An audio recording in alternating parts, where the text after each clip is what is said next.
Friends, आज की कहानी है बंधन 7 फेरों का भाग 15। पिछले भाग में आपने पढ़ा दिव्या, अतुल, ललित जी और अरुण अस्पताल के लिए निकल गए। गीता की आंखों से आंसू बह निकले। वो लड़खड़ाकर गिरने वाली थी। संभालिए आंटी जी। अंशु गीता को संभालते हुए बोली, सर बिल्कुल ठीक हो जाएंगे। अब आगे। बेटा, मेरा दिल अभी से बैठा जा रहा है। तू एक काम कर, मुझे भी वहाँ ले चल। पर आंटी, सर ने आपको आने से साफ मना किया है। वो तो जिद्दी है, कभी बात नहीं मानता। पर अब मैं नहीं रुक सकती, मुझे भी मेरे बेटे के पास जाना है। दीदी, मैं भी चलूं? नहीं छोटी, तू कविता जी के साथ रुक। अंशु, गीता जी सही कह रही है, वो माँ है, भला कैसे घर पर बैठ सकती है। फिर यहाँ रहकर वो तो और भी बेचैन हो जाएंगी। तुम उन्हें ले जाओ। जी, आप ठीक कह रही हैं। चलिए आंटी जी, मैं आपको अस्पताल लेकर चलती हूँ। अंशु गीता को लेकर चली जाती है। कविता वंश को लेकर वहीं रुक जाती है। गीता जी अस्पताल पहुंची तो अरुण ऑपरेशन के लिए जा रहा था। माँ, मैंने मना किया था ना, फिर भी आप आ गई। बहुत जिद्दी हैं आप। तेरी माँ हूँ, कैसे रुक सकती थी तुझे यहाँ छोड़कर। गीता डॉक्टर से हाथ जोड़कर, प्लीज मेरे बेटे को ठीक कर देना डॉक्टर साहब। आप लोग ऊपर वाले से प्रार्थना कीजिए, हम लोग अपना काम करते हैं, कोशिश करेंगे सब अच्छा हो। 3 घंटे ऑपरेशन चला। डॉक्टर आकर बताते हैं, बधाई हो, ऑपरेशन तो सफलतापूर्वक हो गया। पर सही मायने में सफलता मिली है या नहीं, यह अरुण के होश आने पर पता चलेगा। मतलब? दिव्या ने परेशान होते हुए पूछा। मतलब यह है, ट्यूमर बहुत डीप था। अरुण के दिमाग पर उसका कितना गंभीर असर पड़ा है वह चिंताजनक है। कहीं वो अपनी याददाश्त न खो बैठे। दिव्या की खुशी काफूर हो गई। कहीं अरुण मुझे और वंश को भूल गया तो। यह सोचकर उसकी आंखों में आंसू आ गए। अब तो वंश भी उसे दूर नहीं रह सकता। सब ठीक होगा बेटा, तू चिंता मत कर। गीता जी बोली। हाँ बेटा, सब अच्छा होगा। ललित जी दिव्या से बोले। अतुल, अंशु, तुम लोगों को शादी के कई काम है, तुम दोनों जाओ अपने काम देखो। नहीं, ठीक है, हम रुकते हैं ना, अतुल ने कहा। नहीं अतुल, अब बहुत समय हो गया है, तुम लोग जाओ, आराम करो। अंशु के घर पर सब चिंता कर रहे होंगे। ठीक है, हम चलते हैं, अपना ध्यान रखना। कोई काम हो तो फोन कर देना। अतुल और अंशु भी चले गए। पापा, आप माँ जी को लेकर घर चले जाओ, थोड़ा आराम कर लो। नहीं बेटा, जब तक अरुण को होश नहीं आता, गीता जी का रुकना जरूरी है। क्या पता सही में वो हमें भूल गया तो। अपनी माँ को तो पहचान लेगा। सही कहा पापा आपने। दिव्या का मन हो रहा था, वो जोर जोर से रोने लगी। हे भगवान, ये कैसी परीक्षा ले रहे हो मेरी। अरुण को पाने की खुशी देते देते उसके दूर होने का डर देने लगी। अब जब मैं फिर से अरुण को खोना नहीं चाहती तो उसके भूलने का डर सताने लगा। तभी नर्स डॉक्टर को बुलाने भागी। यह देख सभी घबरा गए। क्या हुआ सिस्टर, आप इतनी जल्दी में? सब ठीक तो है ना? अरुण ठीक तो है ना? उसको कुछ हुआ तो नहीं? दिव्या ने घबराकर पूछा। नर्स बोली, चिंता मत कीजिए, सब बढ़िया है। अरुण सर को होश आ रहा है, इसीलिए डॉक्टर को बुलाने जा रही हूँ। नर्स डॉक्टर को लेकर वापस रूम में चली गई। दिव्या की घबराहट बढ़ती जा रही थी। बैठ जा बेटा, क्यों चिंता कर रही है, सब अच्छा होगा। डॉक्टर सिन्हा आकर कहते हैं, सब बढ़िया है। अरुण अपनी माँ से मिलना चाहता है। आप सभी एक एक करके उसे मिल सकते हैं। गीता तेजी से अरुण के पास चली जाती है। मेरा बेटा, तू ठीक तो है ना? हाँ माँ, मैं ठीक हूँ। तेरे आशीर्वाद ने मुझे नई जिंदगी दी है माँ। चल अभी बातें कम कर, आराम कर। गीता ने प्यार से डपटते हुए कहा। बाहर दिव्या मन ही मन, पक्का मुझे भूल गया है अरुण, तभी मुझसे मिलने को नहीं कहा। तभी गीता बाहर आकर कहती है, जा बेटा, तू भी मिल ले अरुण से। माँ जी, अरुण ने कहा। नहीं, उसने नहीं कहा, मैं कह रही हूँ। दिव्या का दिल बैठ गया। जिसका डर था वही हुआ, उसने एक बार भी मेरा नाम नहीं लिया। दिव्या डरते डरते अरुण के पास पहुंच गई। कैसे हो अरुण? ठीक हूँ। अरुण का रूखा सूखा जवाब सुनकर दिव्या का दिल टूट गया। ठीक है, आप रेस्ट करो, मैं चलती हूँ। दिव्या उठकर जाने के लिए मुड़ी तो उसकी आंखों से आंसू छलक गए। तुम मुझे भूल गए ना अरुण? दिव्या दरवाजे की ओर आंसू पोंछते हुए जाने लगी। बस इतना ही प्यार करती हो मुझसे? अरुण पीछे से बोला। दिव्या चौंक कर मुड़ी तो अरुण उसे देखकर मुस्कुरा उठा। अरुण, तो आपको ऐसी हालत में भी मजाक सूझ रहा था? आपको क्या पता मैं आपसे कितना प्यार करती हूँ। आपने तो मेरी जान ही निकाल दी। कहते हुए दिव्या रोने लगी। तुम्हारे मुंह से यही सुनना चाहता था दिव्या, इसीलिए छोटा सा झूठ बोल दिया। सॉरी, माफ कर दे यार, आपको इतनी आसानी से माफी नहीं मिलने वाली। दिव्या रोते हुए बोली। बस भी करो दिव्या, बहुत दर्द दिया है तुम्हें। इस दर्द के सैलाब को अब रोक दो बहने से। अब एक भी आंसू बर्दाश्त नहीं है मुझे। बस अब और बातें नहीं, आराम करो। मैं माँ और पापा को घर भेज देती हूँ, मैं यहीं बाहर बैठी हूँ। दिव्या बाहर आकर पापा के गले लग गई। पापा, अरुण ठीक है, वो कुछ नहीं भूला।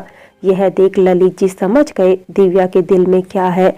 यह तो बहुत खुशी की बात है। ललित अरुण के पास जाकर जेब से पैसे निकालकर अरुण के सर पर घुमाकर वार्ड बॉय को देते हैं। पूरे स्टाफ को मिठाई बांट दो।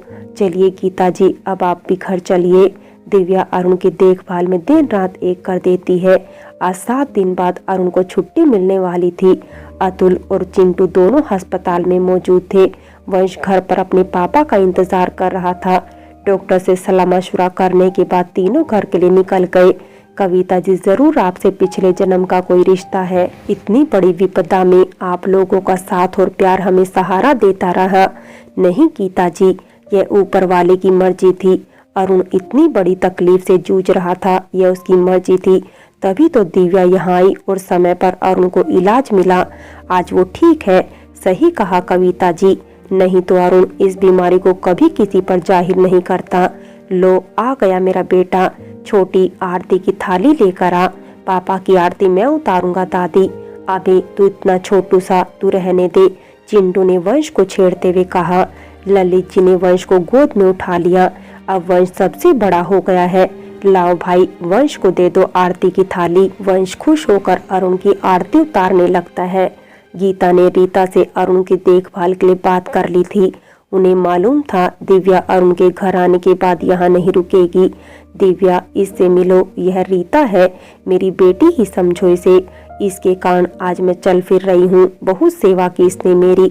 अरुण को भी भाई की तरह संभाला है इसने। तुम तो अब अपने घर चली जाओगी। रीता को समझा देना कैसे, कब और कौन सी दवा लेनी है। जी माँ जी।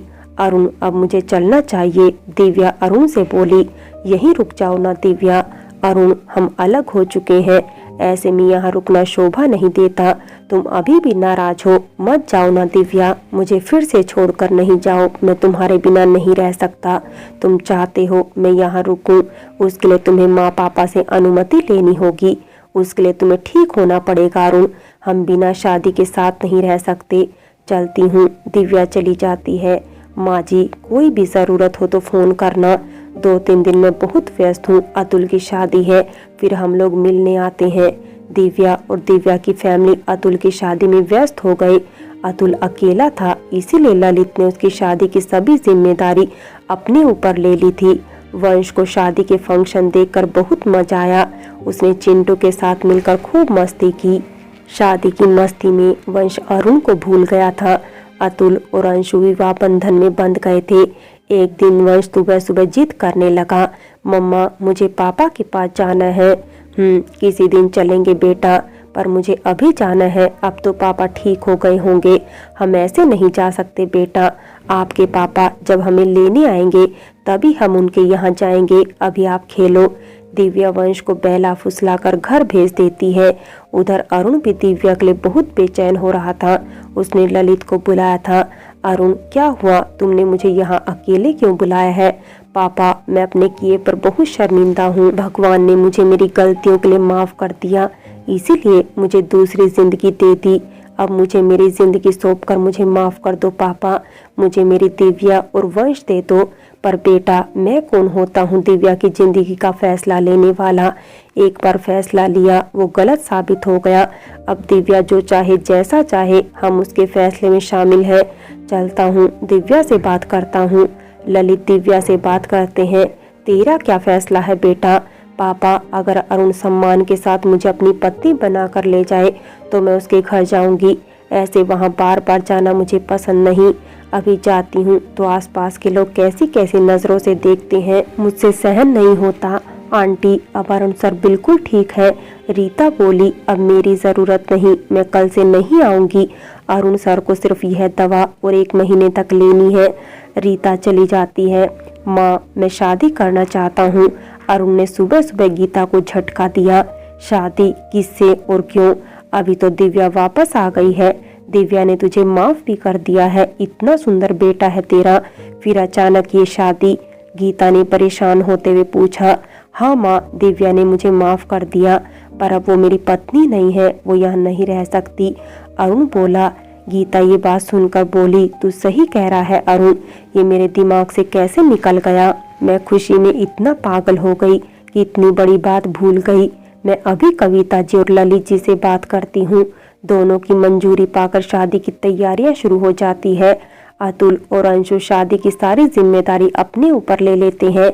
दिव्या और अरुण एक बार फिर विवाह के बंधन में बन जाते हैं। दिव्या दुल्हन बनकर फिर उसी घर में गृह प्रवेश कर रही थी जहां से कभी बेइज्जत होकर निकली थी। पूरे सम्मान के साथ अरुण के साथ अपने घर में कदम रखते हुए खुशी के आंसू छलक पड़े। सबकी जिंदगी में खुशियां लौट आई थी। गीता जी मंदिर में दिए जला रही थी, भगवान से प्रार्थना कर रही थी, अब मेरे बच्चों की जिंदगी में भरपूर खुशियां देना प्रभु। दोनों की आंखों से बहुत दर्द का सैलाब बहा है, अब खुशी भरे सपने सजा देना। चल छोटी, आज बहुत दिनों बाद चैन की नींद आएगी, तुम दोनों भी आराम करो। वंश आज दादी के पास कहानी सुनेगा ना वंश? हाँ, वो मंकी वाली कहानी अधूरी रह गई थी दादी। Good night mummy papa. वंश गीता के साथ उनके रूम में चला गया।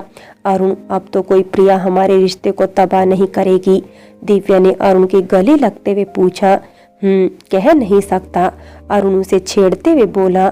अरुण, दिव्या गुस्से से तिल मिलाई।